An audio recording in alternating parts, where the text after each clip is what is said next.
Welcome and good evening. You are here to rest, to slow down, and to drift into a gentle story that carries you through time. Tonight, we are going to walk together across centuries and across the lands of Asia to discover not battles, not kings or queens, but something softer, something more quiet, the tender history of love. This is not the quick passion of a single tale, but the steady heartbeat of human feelings, captured in poetry, in gentle letters written by candlelight, in the quiet longing of lovers separated by distance, and in the silent joy of being together. As you listen, you may imagine yourself drifting down a slow river, the air calm, the stars above reflecting on the water, each word like a ripple that carries you further, further away from the noise of today, and deeper into the stillness of the past.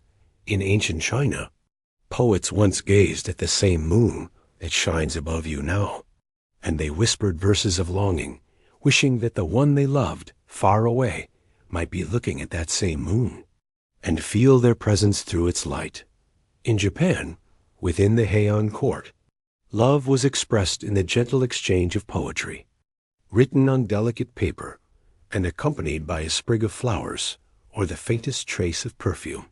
Love was a language of subtlety, a quiet conversation carried not in loud voices, but in whispers, gestures, and the careful choice of words.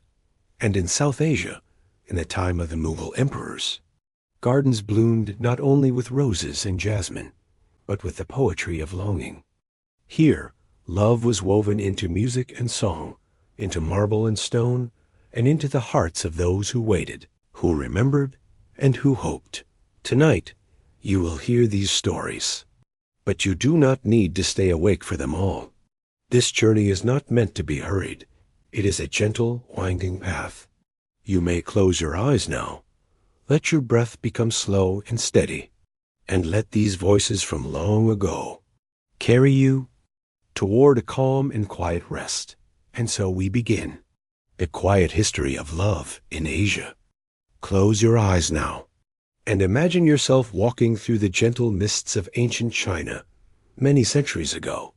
In the days of the Han and Tang dynasties, the world was quieter then, a world without the rush of machines, a world where the rhythm of life was guided by seasons, and by the rising and setting of the sun, the morning begins in a small village. The roofs of the houses are thatched with straw, their walls built with clay and wood. Smoke drifts upward from simple hearths as families prepare their meals, boiling rice, steaming dumplings, or stirring porridge for the day. The men of the village step out early, carrying wooden tools over their shoulders, making their way toward the fields. Their lives are tied to the earth. They walk past the rice paddies, where water reflects the pale morning sky, and where rows of green shoots rise like lines of poetry upon the land. Every footstep splashes softly in the water, a steady rhythm, a music of its own. The women stay behind, tending to the children, mending clothes, grinding grain, or weaving on simple looms. Their work is quiet, their voices low and tender, often humming songs passed down from mother to daughter, songs that speak of patience, of longing, of waiting for the return of loved ones from the fields, from distant journeys, or from the service of the emperor. Love in this village is not loud, but it is woven into the small acts of daily life. The way a wife places a bowl of food gently in front of her husband, the way a husband carries a heavier load so that his beloved may walk lighter, the way parents cradle their child at dusk, sharing stories under the flickering light of an oil lamp. Love is here, but it is soft, quiet, and patient. Among these villagers are the young men and women, dreaming quietly of their futures. Many will marry by arrangement, their lives guided by the decisions of parents, elders, and family ties. Yet even in arranged marriages, there is room for affection to bloom. A shy smile exchanged at the village well, a glance during a festival dance, the gentle brush of hands while passing a basket. These moments are remembered, cherished, and written into the unspoken poems of the heart. In the Han Dynasty, poetry was already a cherished art. The Book of Songs, or Shijing, had long been recited by scholars and villagers alike. It spoke of simple courtships, of longing across distance, of the joy of finding a beloved. Its verses were short, delicate, and filled with the rhythms of daily life. Even a farmer, working in his field, might hum a line from the Shijing under his breath, carrying its melody with him as though it were a charm against loneliness. But in the centuries that followed, during the Tang Dynasty, poetry blossomed into something even more profound. Poetry was no longer just a pastime. It became the heartbeat of culture, a measure of education, the very language of emotion. To write poetry was to show not only one's learning, but one's soul. And at the center of this flowering age of poetry were two names that would echo through time: Li Bai and Du Fu.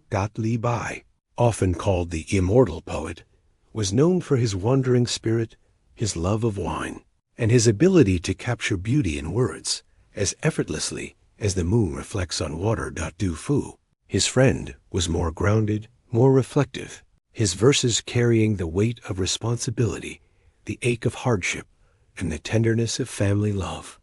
Together, their poetry created a portrait of love that was both grand and intimate, timeless and deeply human. Imagine now a moonlit night, the fields quiet, the river shimmering under the silver glow. A young scholar sits by the water's edge, a brush in hand, ink slowly flowing onto the page. He writes a verse, not for fame, not for fortune, but for the one he loves. Far away in another town, his characters are careful, each stroke carrying the weight of his longing. He writes of the moon they both can see, the sky that covers them both, and the hope that, by gazing upward, their hearts might meet in the heavens, even if their bodies are apart. This is the quiet ache of distant love, a feeling that crosses all centuries, a feeling you may know yourself. It is gentle, it is painful, and yet it is filled with sweetness, for to long for someone is, in its own way, to keep them alive in your heart. Li Bai himself once wrote of drinking alone under the moon. He spoke of lifting his cup, toasting to his own shadow and to the moon above, imagining that in his solitude he was not truly alone. And in those words, you can sense the tender loneliness of a heart yearning for companionship, for closeness, for love. Du Fu, too, wrote of longing. He wrote of his wife, of his children, of the pain of separation when duty kept him far away. But in his words there was also resilience, a belief that love endures even through absence, even through hardship. These poems were not written only for emperors or nobles. They were copied, shared, recited by common people. A farmer might hear them at a festival. A young woman might memorize a line and whisper it to herself while weaving. The words of poets carried across the empire like seeds drifting on the wind, finding root in countless hearts. And so, in ancient China, love was both simple and profound. It was lived in daily gestures and celebrated in poetry that reached beyond time.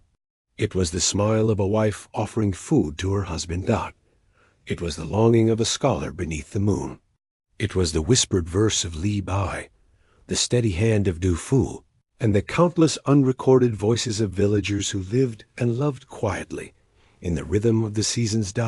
As you listen, you may picture yourself there, walking slowly through a village path at dusk. The lanterns are being lit, the air is cool and still. You hear a soft flute playing somewhere in the distance, a melody carried through the night. And in that moment, you realize love is not only found in great stories or monuments. It is here, in the stillness, in the poetry of the everyday, and in the quiet connections between hearts. Imagine now a young woman, seated beside a small wooden table, her hair tied neatly with silk ribbon. Before her lies a piece of thin paper, a brush dipped in black ink, and a heart heavy with longing. Her beloved has gone to the capital to study, perhaps to sit for the imperial examinations. The road between them is long, the months stretch endlessly, and so she does what so many before her have done. She writes. Each stroke is deliberate, each word trembling with care, for paper is precious, and so are the feelings she must capture. She writes not of grand declarations, but of small things. The way the plum blossoms fell today, like snow, across the courtyard. The sound of the rain on the roof, which reminded her of the nights they once sat together, listening to storms pass. She writes of the moon, always the moon, for it is the one companion they can both see, even from distant places. And when she finishes, she folds the letter carefully, tying it with thread, and entrusts it to a traveler. Weeks may pass, perhaps months, before her beloved reads it. And yet the hope sustains her, that her words will carry her heart across the miles. This longing, this patient waiting, was the thread that wove much of ancient Chinese love poetry. To love often meant to be apart. Scholars were sent to distant provinces. Soldiers marched along the empire's borders. Merchants traveled rivers and mountain paths. Families arranged marriages that brought wives far from their parents' homes. And so love was tested by distance, and distance gave birth to poetry. Li Bai often turned to the moon as a symbol of this longing.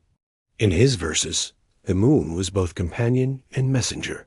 When he drank beneath its light, he felt joined not only to his shadow, but also to all those who gazed upward at the same sky.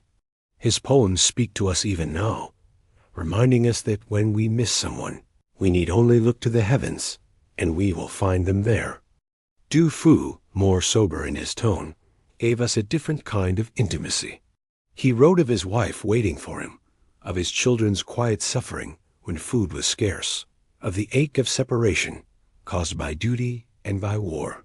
His poetry is not as light as Li Bai's.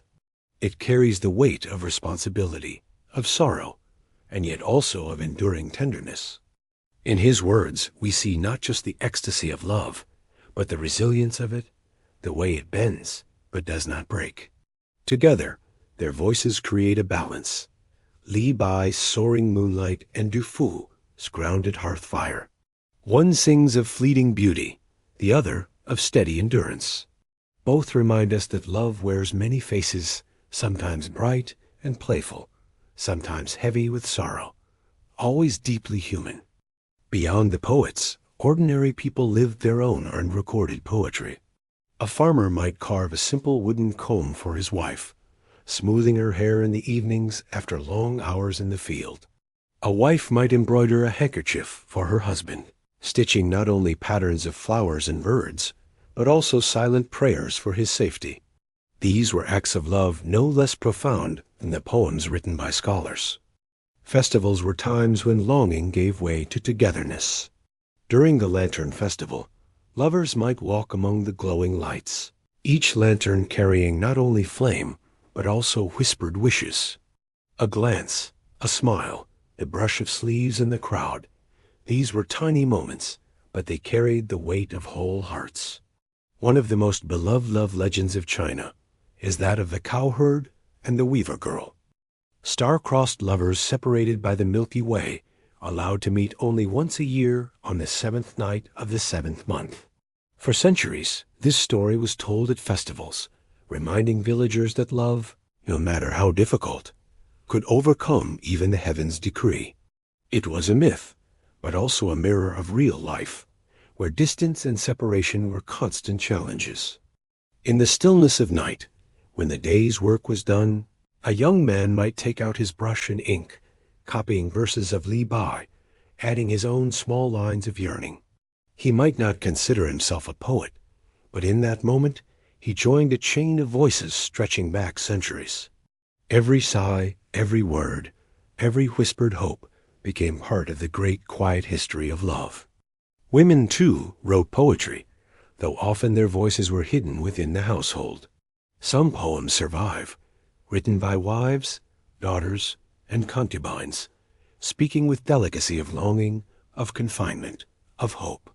Their verses remind us that love was not always easy, and that silence itself can carry powerful emotion.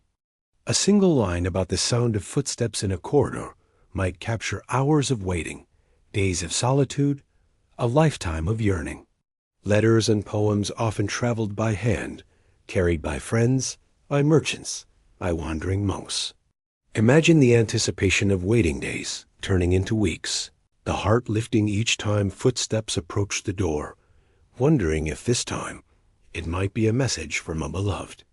And then the joy of receiving it, breaking the seal, unfolding the paper, letting the words pour into one's heart like water into dry earth. For many, this waiting was not in vain. Lovers were reunited, families came together again, and marriages, whether arranged or chosen, grew into bonds of affection. Love was not only passion, but patience. It was the strength to endure distance, the faith that absence would not erase feeling, but deepen it. As the Tang dynasty flourished, so too did the culture of poetry. Poems were recited in tea-houses, written on walls, even painted on fans. They became part of daily life, part of how people expressed what could not be spoken directly. And always, within those lines, love found a place. Sometimes bold, sometimes subtle, but always present, like a current beneath the surface of a river. And so, in ancient China, love lived in both grandeur and simplicity. It lived in the moonlight of Li Bai's cups, in the weary tenderness of Du Fu's laments, in the letters folded with trembling hands, and in the gestures too small for history to remember. It was, above all, quiet, soft as falling blossoms, enduring as flowing rivers, eternal as the moon itself. And tonight, as we drift deeper into this story, we carry with us that quiet ache of love, the kind that soothes, the kind that lingers, the kind that connects us across centuries. Japan's Heian era, courtly romance. The world changes now as we leave behind the riverbanks and moonlit villages of ancient China. Our journey drifts across the sea to the islands of Japan, where time slows even further, and where beauty is measured not in grand gestures, but in the smallest, most delicate details. It is the Heian period, over 1,000 years ago, when Kyoto, then called Heian-kyo, was the heart of a refined courtly life. The palaces here are built of polished wood, their corridors lined with paper screens that let in soft, diffused light. Gardens surround them, filled with ponds, stepping stones, and seasonal flowers that mark the passage of time. The air is still, as though every breath, every sound, must be measured and graceful. Into this stillness, the story of love in Heian, Japan quietly unfolds. At court, appearances matter deeply. Women wear robes of many layers, sometimes more than a dozen, each chosen with exquisite care. The colors are not random. They are harmonized to match the season, the mood, or the hidden message of the day. A glance at the shades of silk tells a knowing observer something of the wearer's feelings. Even without words, a robe could whisper of longing, sorrow, or joy. The men, too, live by symbols. They wear robes folded with precision, their hair tied neatly, their fans always in hand. A fan was more than a tool. It was a shield, a signal, a way of concealing the eyes during moments of strong emotion. A flick of the fan could mean 1,000 things, and those who knew how to read it understood a secret language. Love in this world is never loud. It hides behind gestures so slight that they could be missed by anyone not paying attention. A sleeve brushed as two people pass in a hallway. A letter folded into the layers of a robe. The faint trace of perfume left behind on a corridor's breeze. These were the sparks of romance, carried in silence, burning in the heart. Above all, poetry was the soul of Heian courtly love. To love someone was to write to them, to send a verse crafted with care. The words might be few, but within those lines lived entire worlds of meaning. A single reference to cherry blossoms could say, "Our happiness is fleeting." A mention of dew upon grass could mean, "My heart waits for you, trembling." Imagine a noble woman in her chamber. The room is dim, lit only by the soft glow of a lantern. She bends over her table, brush in hand, choosing her words with the delicacy of someone painting a butterfly's wing. She writes a reply to a poem she has received, careful not to seem too eager, but not too distant either. She sprinkles incense on the paper, folds it gently, and ties it with silk thread. Her heart trembles as she waits for a reply. The men of the court did the same. To prove one's worth as a suitor was not to show wealth or strength, but to write a poem that stirred the heart. A clever verse, a beautiful calligraphic hand, a paper scented with rare perfume. These were the tokens of romance, carrying emotions deeper than spoken words could. At the heart of Heian love lies the sense of mono no aware, the awareness of impermanence, the sadness of knowing that beauty fades. To love someone is to know that one day you may be separated. To admire cherry blossoms is to know they will soon fall. This quiet sorrow did not diminish love. It made it more precious, like a jewel held carefully in trembling hands. The greatest story of this era was the tale of Genji, written by Lady Murasaki Shikibu, a woman of the court. It tells of Prince Genji, a man of elegance and longing, whose romances are both joyful and sad. But beyond the story of Genji himself, the novel captures the essence of Heian love, subtle, poetic, fleeting, and touched always by melancholy. In one scene, Genji gazes upon a woman he loves as she plays music behind a screen. He cannot see her fully, only the outline of her figure, only the sound of her strings. Yet in that partial glimpse, in that distance, lies the very heart of romance desire, sharpened by what cannot be fully reached. Such was the Heian way of love, not in possession, but in yearning. Consider, too, the role of seasons. Spring meant cherry blossoms, love blooming with fragile beauty. Summer brought lotus flowers floating on ponds, suggesting calm devotion. Autumn carried the sound of insects in the fields, a reminder of solitude and endings. Winter wrapped the world in silence, the hush of snow falling like a soft curtain between lovers. Each season painted its own backdrop for love, and each poem reflected it. For women, love was often lived in secrecy. Many were confined to their chambers, hidden behind screens, their faces rarely seen by men outside their family.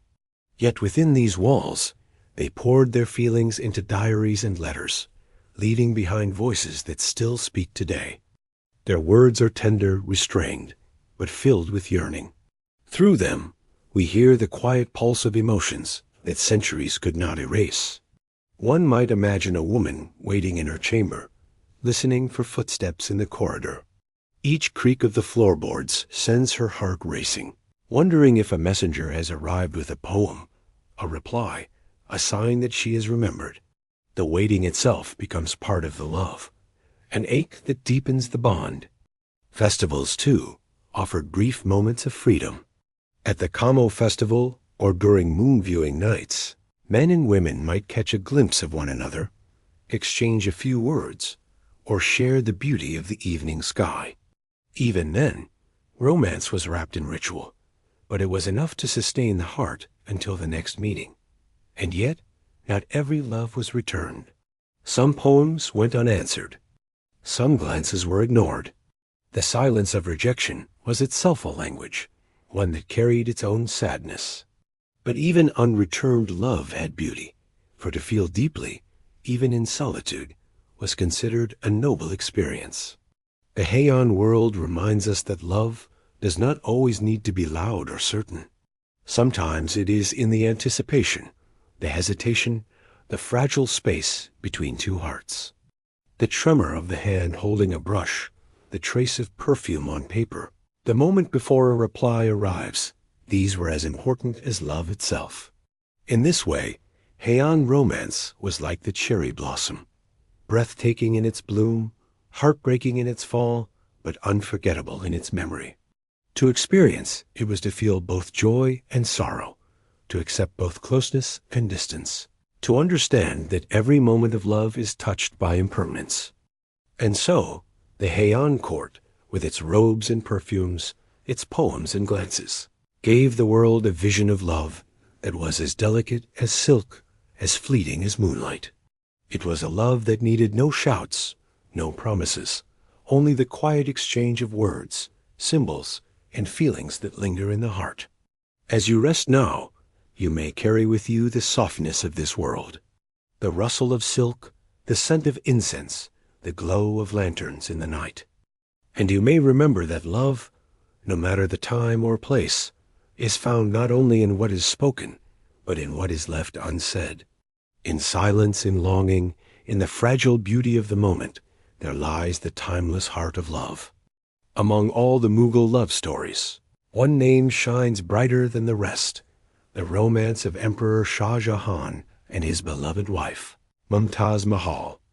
Their love, remembered across centuries, was not only a personal devotion, but became immortal in stone, in the shining white dome of the Taj Mahal. Yet before it was marble, before it was monument, it was simply two hearts bound together by affection. Shah Jahan, as a prince, was known for his elegance, his love of art, and his deep sensitivity.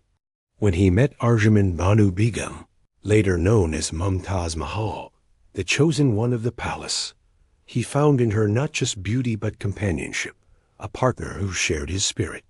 She became his confidant, his advisor, and his solace in a life filled with the burdens of empire. Their marriage was one of rare tenderness. In a world where emperors often took many wives, Shah Jahan's devotion to Mumtaz was singular.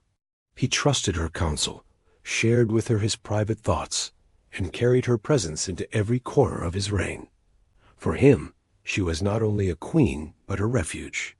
Together, they walked through Mughal gardens, their footsteps echoing on marble pathways. They listened to music under the stars, exchanging glances that needed no words. They shared in poetry, in prayer, in the joys and sorrows of ruling. Their bond was so deep that even courtiers whispered of its strength, admiring how rare it was to see such tenderness in the halls of power. Mumtaz was not only his beloved, but also the mother of his children. She bore him many sons and daughters, and with each birth, her presence in his life grew only more precious. Yet it was during the birth of their 14th child that tragedy struck, and her life slipped away, leaving Shah Jahan shattered. The emperor, once radiant with authority, withdrew into grief. His beard turned white almost overnight. His heart weighed with sorrow. He could not bear the emptiness, the silence left in her absence. To hold on to her memory, he envisioned a monument unlike any the world had ever seen, a palace of love, carved not in words or songs, but in marble itself. And so began the creation of the Taj Mahal, rising on the banks of the Yamuna River in Agra. Thousands of artisans, architects, and laborers worked for years to bring this vision to life. Marble was brought from faraway quarries, precious stones from distant lands. Every detail, every curve, every carving was made to honor the memory of Mumtaz. The Taj Mahal is more than a building. By day, it glows with the soft warmth of the sun, changing hues as the hours pass. By night, under the moon, it shimmers like a dream, its reflection trembling in the waters of the Yamuna. It is as if the monument breathes with the love that inspired it, carrying the soul of Mumtaz through eternity. Visitors to the Taj Mahal often speak of its silence. Though crowds may gather, there is a stillness that surrounds it. The air feels heavy with unspoken words, as though the marble itself remembers the tears of Shah Jahan, his nights of sorrow, his endless devotion. But their love was not only captured in stone. It lived in poetry, too. Court poets wrote verses comparing Mumtaz to the moon, the rose, the star. Shah Jahan himself was said to write lines in her memory, whispers carried on parchment, reminders that though she was gone, she was never truly absent from his soul. Courtly traditions of romance grew around such devotion. Emperors and nobles alike expressed affection through symbolic gestures, an emerald ring, a perfumed handkerchief, a painted miniature portrait. But among all these, poetry remained the truest gift, for words could hold what jewels could not, the ache of longing. Letters exchanged between lovers of the court often began with invocations of beauty, the curve of an eyebrow compared to a bow, the light of eyes compared to stars. Yet beneath the ornament was real feeling, the sorrow of separation, the thrill of reunion, the fear of betrayal. Festivals in the Mughal court became stages for romance. During spring, the palace courtyards filled with color as Holi was celebrated. Even the emperor and empress joined in, tossing colors upon each other, laughter mixing with music. For Shah Jahan and Mumtaz, such moments were said to be among their happiest moments of love lived in joy, not just in longing. In the evenings, courtiers gathered for mehfils nights of poetry and song. Musicians sang ghazals, while noblemen and women listened, their thoughts wandering to their own beloveds. In the flicker of oil lamps and the fragrance of rosewater sprinkled on the carpets, the air itself seemed to pulse with desire and memory. Mumtaz's absence changed these gatherings. Where once Shah Jahan sat beside her, sharing quiet glances during a verse, now he listened alone. The ghazal spoke his sorrow back to him, each word echoing the silence of his heart. Yet he endured, for to hear love sung aloud was to keep her presence alive. Beyond the court, the people, too, found inspiration in their story. For villagers, the romance of Shah Jahan and Mumtaz became legend, a tale told by lantern light, whispered in markets, woven into folk songs. To them, the emperor was not only a ruler, but a man who had loved so deeply that he reshaped the world in grief. Even today, lovers who stand before the Taj Mahal often feel a shiver of recognition. They hold hands more tightly, they speak more softly, as if the marble itself carries their own unspoken words. For love, in all times and places, is the same fragile, powerful, and eternal. Shah Jahan's later years were marked by sorrow. His son, Aurangzeb, confined him in the Agra fort. From its windows, he gazed at the Taj Mahal, the monument he had built for his beloved. Day after day, he looked upon it, not as a ruler surveying his creation, but as a man longing for the woman he could never hold again. When at last he died, Shah Jahan was laid to rest beside Mumtaz, their tombs placed side by side within the Taj Mahal. Two hearts, separated by death, reunited for eternity in marble and memory. The story of their love, carved into stone, became a reminder that some bonds endure beyond time itself. And so part 2 ends, with the Taj Mahal standing as a whisper of devotion, a lullaby of marble under moonlight. It tells us that love, when it is true, is stronger than sorrow, deeper than grief, and eternal even in silence. To walk in its shadow is to walk among the echoes of Shah Jahan and Mumtaz, whose love will never fade. The story of Shah Jahan and Mumtaz Mahal may be the brightest jewel of Mughal love, but it was only one of many. Love in South Asia during this time flowed through every palace, every shrine, every village lane. It was not only written in marble, but sung in songs, danced in festivals, and carried in the voices of ordinary men and women whose names history forgot, but whose feelings still echo. Music was one of the most powerful vessels of love. In Mughal courts, gatherings of singers and poets filled the evenings. The strains of the sitar, the deep rhythm of the tabla, and the soaring voices of singers carried verses of longing into the night. These were not only performances, they were confessions of the heart, offered before all. The ghazal, already beloved, became the soul of these gatherings. A poet would recite lines of longing, and listeners felt as though the words had been drawn from their own lives. Some smiled with recognition. Others wept quietly, remembering a face, a letter, a separation that had shaped their hearts. Dance, too, was part of love's expression. Courtesans, trained in the delicate art of Kathak, performed before emperors and nobles. Their twirling steps, the jingling of anklets, the graceful movement of hands, all told stories of lovers meeting, parting, yearning. In each spin, in each glance, was hidden the tale of human desire. But beyond the palaces, love also bloomed in the simplest places.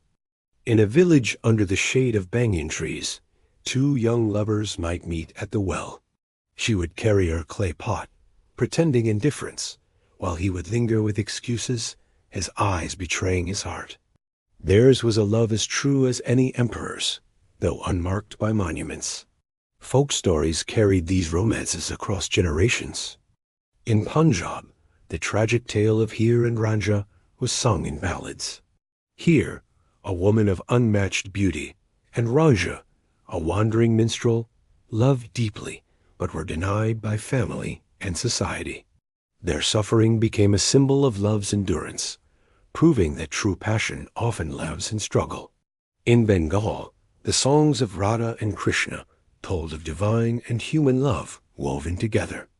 Radha's longing for Krishna, her endless waiting, became a mirror of earthly desire, where every separation felt eternal, and every reunion felt like heaven.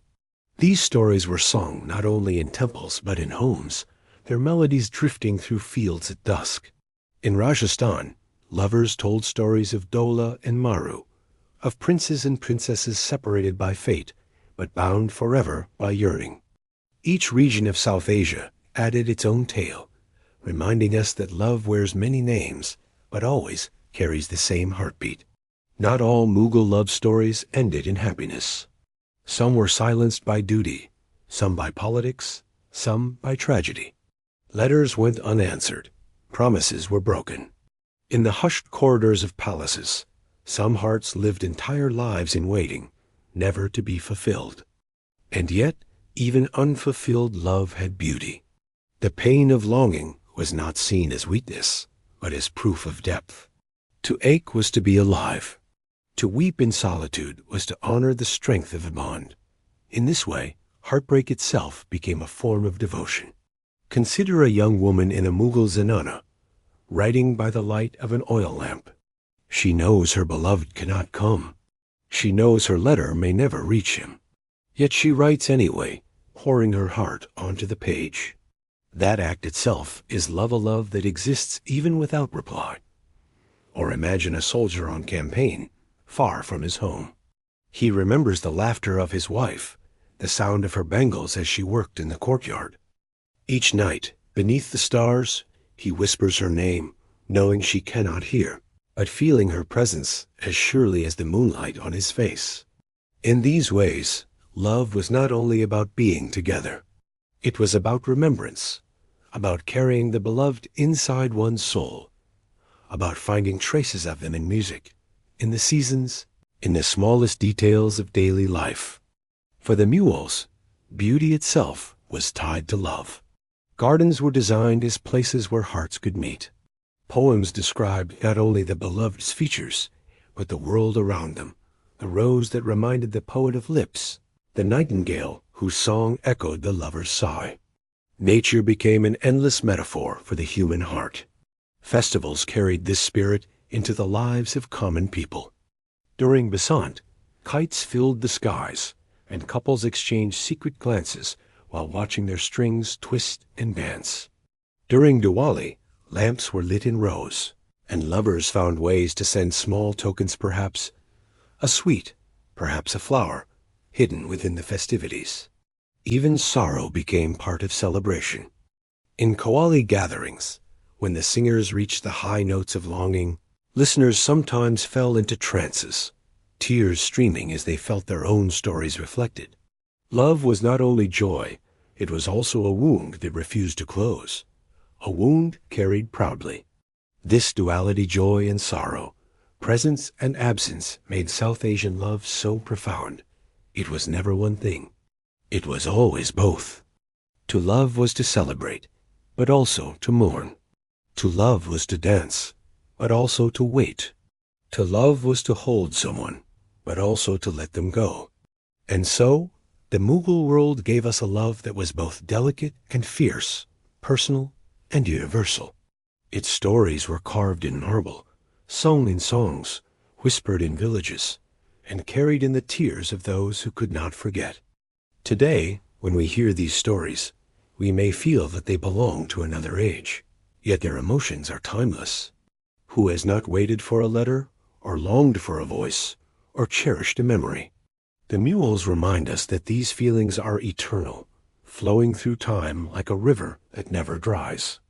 And thus, part 3 of our journey closes with the image of countless lovers, some royal, some humble, some remembered, some forgotten, yet all bound by the same thread. Their jazbat, their poetry, their silences still live in the air of South Asia, whispering that love, in all its forms, never dies.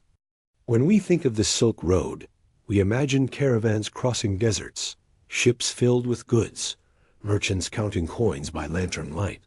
Yet along with silk and spices, another thing traveled quietly, the language of love.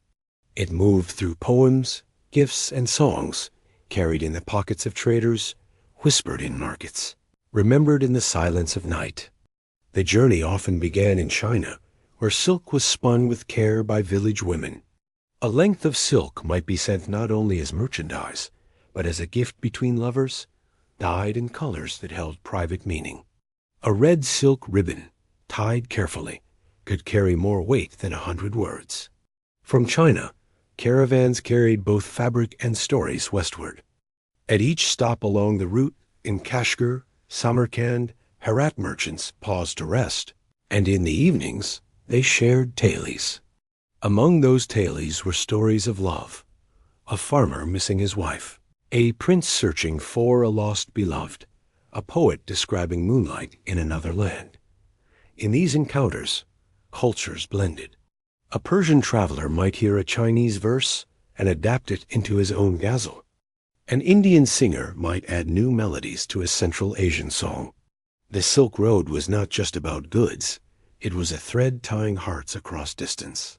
In Persia, the ghazal reached new heights, becoming a universal vessel for longing.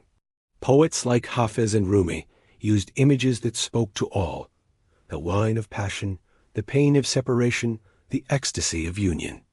These verses traveled with traders and mystics, crossing mountains and seas, and wherever they went, they touched new hearts. The caravanserais along the road became places of quiet storytelling. By firelight, weary travelers listened as singers strummed lutes and told tales of lovers parted by distance. In the silence of the desert night, the audience often felt those stories as their own, for each of them had left someone behind. Gifts, too, were tokens of love that journeyed far. A carved jade ornament from China might end up in the hands of a noble in Samarkand, treasured not only for its beauty, but for the touch it carried.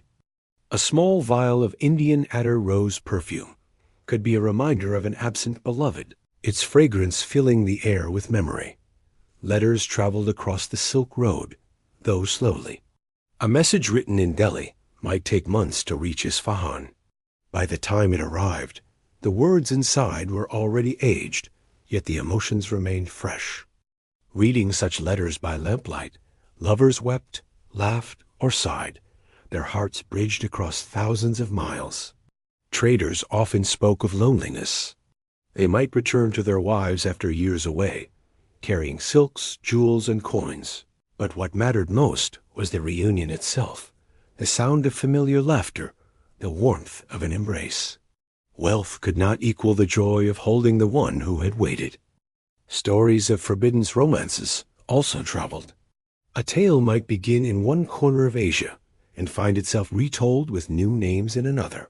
In China, lovers separated by family duty. In Persia, lovers tested by fate. In India, lovers bound by divine longing. Though the languages differed, the core was the same: love that endured obstacles. Musicians along the Silk Road created blends of sound that carried love's emotion across frontiers. The Chinese pipa met the Persian oud, the Indian tabla joined with Central Asian drums. Together, they created new rhythms that spoke to the universal heart, transcending borders and tongues. Even the food of the Silk Road carried meanings of love. Sweet fruits, apricots, dates, pomegranates were shared between couples, their juices a reminder of passion. Spices, saffron, cinnamon, cardamom were gifted like treasures, each taste a memory of distant lands and hidden feelings. Pilgrims, too, carried love stories. Though many walked the Silk Road for faith, they also carried the memory of those left behind. They prayed not only for salvation, but for the well-being of their beloveds. In this way, even devotion to God was mingled with devotion to human love. The Silk Road also gave us epic romances that blended cultures. One famous story was that of Layla and Majnun, born in Arabia, but retold across Persia and India. Majnun's mad longing for Layla became a symbol known from desert tents to palace halls, showing how one tale could travel thousands of miles and still be understood by all. In Central Asia, storytellers at fairs drew crowds with tales of heroes and lovers. Children listened wide-eyed, but adults, especially those who had known longing, heard the deeper message that love, however painful, was the force that gave life meaning. Often, the Silk Road separated lovers as much as it connected them. A young man might leave his village, promising to return, but years could pass before he came home. Some never returned at all. For the ones left behind, love became a mixture of hope and sorrow, woven together with patience. And yet, those who waited did not wait in silence. Women embroidered handkerchiefs with symbols of love. Men carved small keepsakes of wood or bone to carry as reminders. These tokens, though simple, were priceless. They were proof that love could survive time and distance. Over centuries, the Silk Road became more than a trade route. It was a road of emotions, a path where love was exchanged alongside silk and spice. Every gift, every story, every song carried not only culture, but the hidden pulse of human affection. Today, when we trace the old Silk Road, we see ruins of caravanserai and faded routes in the desert. But if we listen closely, we can still hear echoes of those voices, poets reciting verses, lovers exchanging glances, musicians plucking strings under starlit skies. The emotions remain, though the road has grown quiet. And so this segment ends with the image of a caravan beneath the moon. Among the camels and goods, among the weary travelers, there is always someone carrying love, perhaps in a poem folded in cloth, perhaps in a song hummed softly, perhaps only in memory. The Silk Road of emotions teaches us that love, like trade, is endless, moving always from one heart to another.